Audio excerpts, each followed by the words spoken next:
Our story starts at the Shaolin School. The Grandmaster of Kung Fu and all the students gather to watch Bruce Lee face off against his opponent. Bruce is a martial arts master, insanely fast, incredibly strong, and way too smart to be controlled. His opponent gave it everything he had, but Bruce still came out on top and forced him to surrender. The students cheered like crazy after the fight. After that, the Grandmaster talked to Bruce and told him that his training at the Shaolin School was officially over. Bruce had become a Kung Fu master. Not only that, he was humble, and everyone admired him. Then the master told Bruce something serious. Han, a former Shaolin student, had gone down a dark path. Now, a special operations officer wanted to speak to Bruce about him. Bruce met with the officer and learned that Han had become a powerful drug lord. He'd even organized a martial arts tournament on a remote island to recruit a new personal bodyguard. Bruce agreed to take part, planning to bring Han down and restore the honor of the Shaolin School.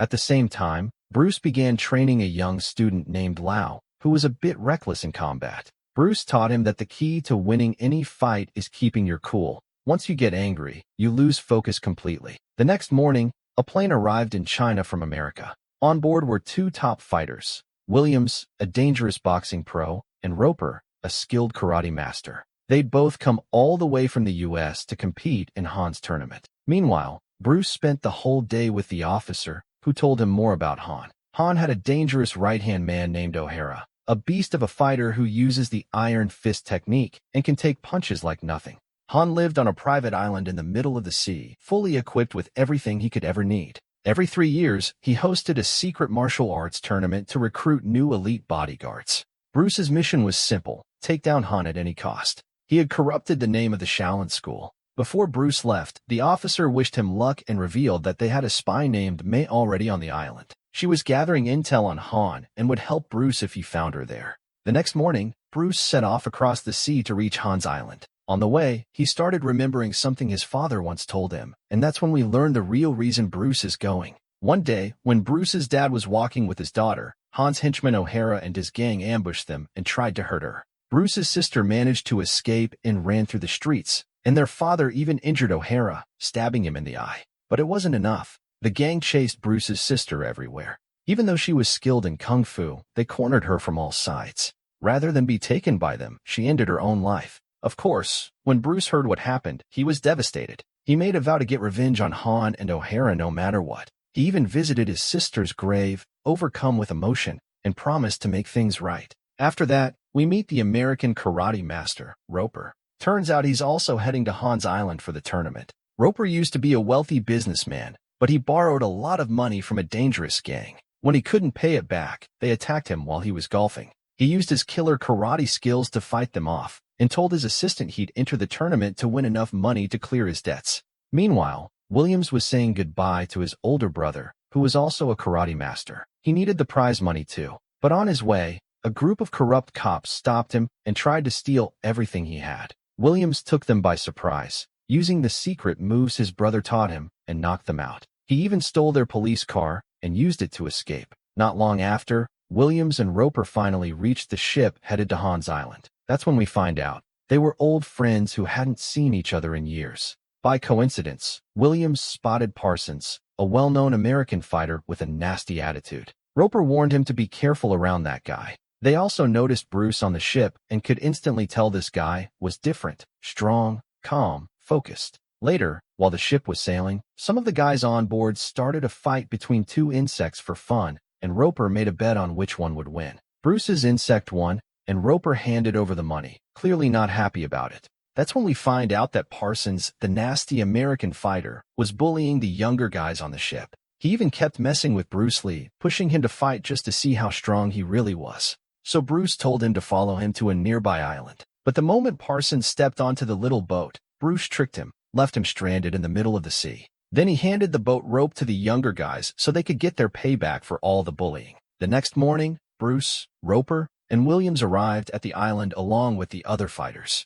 They were welcomed by Tanya, Han's assistant. Everyone was shocked to find out that Han ran a full-blown martial arts school on the island, with thousands of trainees. No one expected the island to be this massive. Later, Bruce, Roper, and Williams joined the rest of the fighters at a big party before the tournament kicked off. In the middle of the crowd, Bruce pulled Roper aside and warned him Han is dangerous, and he might be targeting people like them. Roper thanked him for the heads up and told Williams to stay alert too, just in case Han tried anything shady. Not long after, Han finally showed up at the party, surrounded by his personal guards. He announced that he hosts this tournament every 3 years to find the strongest fighters. The winner would not only get a huge cash prize, but also the chance to work for him. While Han's female guards were showing off their martial arts skills, Bruce spotted May, the spy the officer had told him about. She was one of them. He waited until the celebration ended, then asked Tanya if he could meet May in private, saying he was interested in her. Bruce finally met May face to face, and the moment he saw her, he let her know he was working with the special ops officer. May told him that many girls working for Han had been disappearing mysteriously. No one knew where they were being taken. The next morning, Han's right-hand man, O'Hara, told Bruce that the first round of the tournament was about to start. Of course, Bruce struggled to hide his anger. O'Hara was the one responsible for his sister's death, but he kept his cool and headed off to watch the matches. Han arrived with his servants, and the first match kicked off. Williams versus Parsons, the bully. Williams absolutely wrecked Parsons in front of everyone, blending his boxing and karate skills with insane precision. Even Roper, the smart one, placed a bet on Williams with one of the spectators and won big. Roper congratulated his friend for the win, then got ready for his own match. At first, Roper pretended to be weak and got pushed around easily, just to trick one of the guys into betting against him. Then, when the time was right, he showed his real strength and finished his opponent in seconds, walking away with a huge pile of betting cash. That night, Bruce got his gear ready to explore the island and uncover Han's secrets. May wished him luck on his mission before he left. Moving through the night like a shadow, Bruce slipped past the guards, avoided the attack dogs, and stayed completely out of sight. When one of the guards spotted him, Bruce took him out in a flash, before the guy could call for help. Then Bruce found a hidden underground entrance. He grabbed his rope and climbed down, ready to discover what exactly Han was hiding beneath the island. But just as Bruce was about to start searching underground, one of the guards spotted his rope and started cutting it. He also called for backup. Bruce, using his insane kung fu skills, took them all down one by one, fast and silent. None of them even got a look at his face. He escaped within seconds. At the same time, Williams happened to be outside his room training. So when the guards found their men knocked out, they assumed it was him who attacked them. The next morning, Han gathered all the tournament fighters and announced that someone had secretly searched the island without permission. He blamed the guards for slacking off and ordered them to hunt down the intruder. That's when we meet BLO, one of Han's strongest men, and a total beast. Huge, powerful, and brutal. BLO lined up the guards and absolutely crushed them, showing no mercy. He executed them in cold blood just for failing to protect the island. Han was convinced Williams was the one who attacked the guards, since he had been outside his room that night. Later, Bruce got ready for his first official match in the tournament. His opponent? O'Hara, Han's right-hand man, and the one responsible for his sister's death. From the start, Bruce completely dominated the fight. He trained in kung fu since he was a kid. No one could match him. No matter how hard O'Hara tried to come back, he kept getting destroyed. Bruce finally hit him with a brutal kick, and that's when O'Hara snapped. He broke 2 glass bottles and tried to slash Bruce with them. But Bruce blocked him with unbelievable skill, and with one final devastating strike, he ended O'Hara's life, getting revenge for his sister once and for all. Han was furious. His top man had lost the fight and his life. He stormed off in anger. After the match, Tanya told Williams that Han wanted to see him in his office.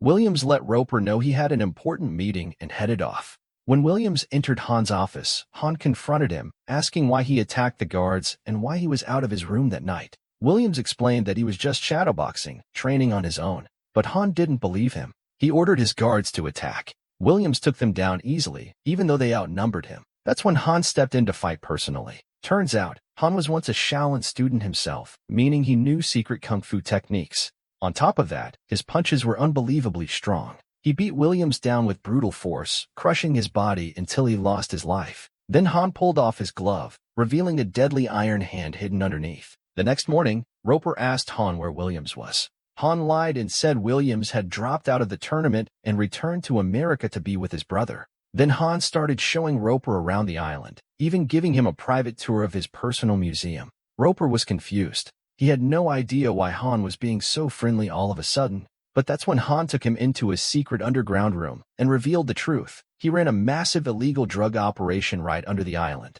Turns out, Han wasn't just running a drug operation. He was also kidnapping young women and forcing them into addiction so they'd work for him against their will. Han showed Roper everything because he wanted him to join his operation. Roper got really uneasy but pretended to play along until he could get out safely. Then Han took Roper to his private prison and showed him William's body hanging in chains. Roper was in total shock. He couldn't believe his best friend was really dead right in front of him. But he stayed calm, knowing Han's guards would kill him on the spot if he reacted. That night, Bruce snuck past the guards again and reached the secret underground entrance. But this time, a deadly snake was waiting for him. He brought it with him, calmed it down, and kept moving. As he explored the base, he was stunned to find some of the kidnapped girls, now addicts, locked up. Still, Bruce focused and continued on until he reached the surveillance room. Then, he pulled out the snake from his bag and released it into the guard room to scare them off. As soon as they ran away, Bruce used the radio to send a signal to the special ops team,